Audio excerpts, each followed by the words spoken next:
하나님은 어떤 분이실까요?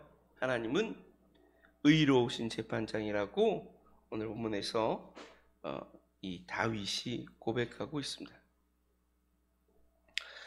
오늘 본문을 보면 다윗은 이렇게 고백합니다. 7절 말씀에 이렇게 얘기합니다. 여호와께서 영원히 앉으시며 심판을 위하여 보좌를 준비하셨도다.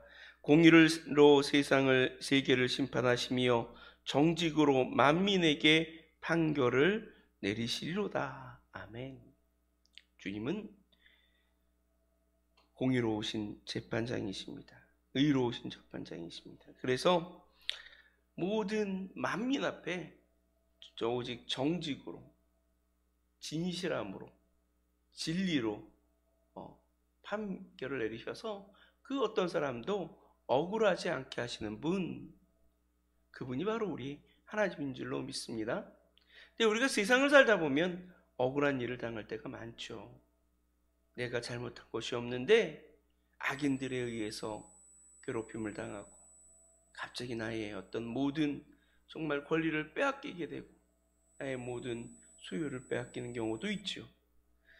세상을 살아가면서 우리는 수없이 많은 공의롭지 못한 일들을 만나게 됩니다.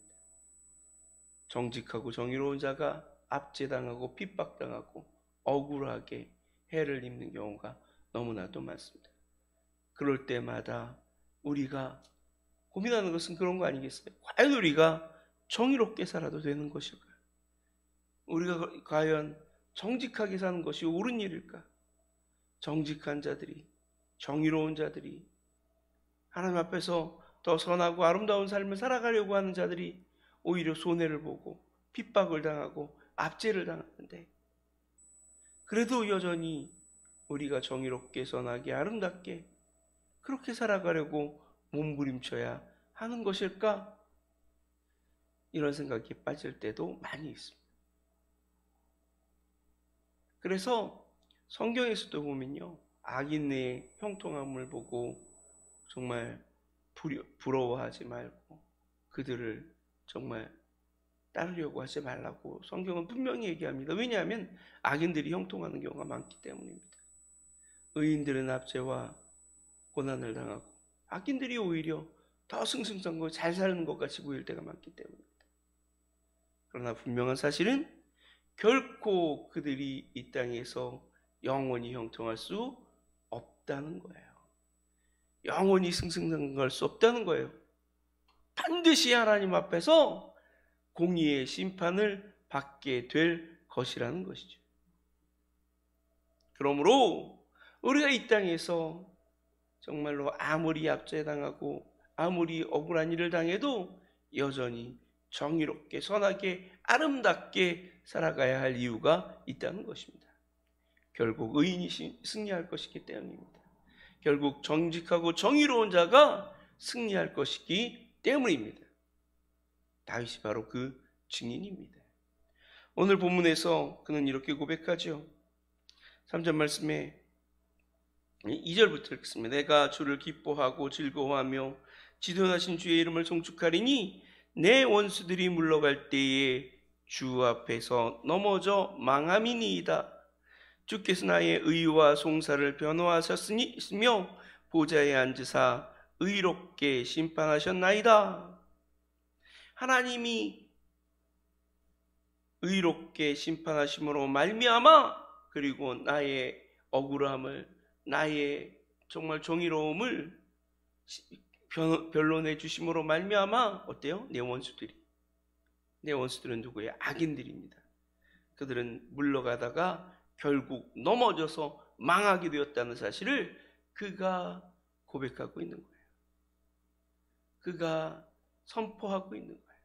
자신의 인생을 돌아보면서 하나님께서 그와 같이 행하셨다는 사실을 분명히 선언하고 있는 것이죠.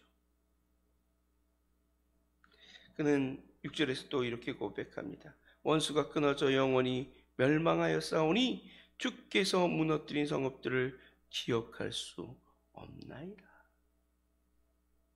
그렇습니다. 하나님을 의지하며 하나님을 바라보고 하나님 앞에 정직하고 선한 삶을 살아가는 자들은 결코 망하지 않을 것입니다. 반드시 승리하며 하나님께 영광을 돌리게 될 줄로 믿습니다. 우리들의 인생을 돌아보세요. 우리도 고백할 수 있을 것입니다. 하나님을 의지할 때, 하나님을 바라고 하나님을 신뢰하며 하나님의 선하신 뜻대로 살아갈 때 결국 하나님의 영광을 보게 된다고, 하나님의 도우심을 인도하심을 보게 된다고 고백할 수밖에 없을 것입니다. 우리의 신앙은 결코 머리로만 알고 이론적으로만 그렇게 어떻게 통달해서 깨달아서 정말 그렇게 믿는 그런 믿음이 아니에요. 끊임없이 우리의 삶을 통해서 경험하고 체험하고, 그래서 확신하면서 하나님의 살아계심을 끊임없이 확신하면서 고백하면서 믿는 그런 믿음인 줄로 믿습니다. 체험적 신앙이라고 그러잖아요. 고백의 신앙이라고 그러지 않습니까? 그게 기독교 신앙이에요. 그것이 하나님을 믿는 참된 믿음입니다. 다윗도 그와 같은 믿음의 소유자였다는 사실을 우리는 볼 수 있습니다. 우리도 다윗처럼 고백할 수 있을 줄로 믿습니다. 우리의 삶 속에서, 우리의 삶의 여정 가운데서 우리와 함께 하시며 우리를 도우셨던 하나님, 결코 악인에 의해 우리가 정말로 망하지 않고 결코 영원히 고난당하지 않도록 악인의 손에서 우리를 건지셨던 하나님을 우리가 고백할 수 있을 것입니다. 오늘 본문에서 다윗은 이렇게 고백합니다. 여호와는 압제당한 자의 요새시요 환난 때의 요새시로다.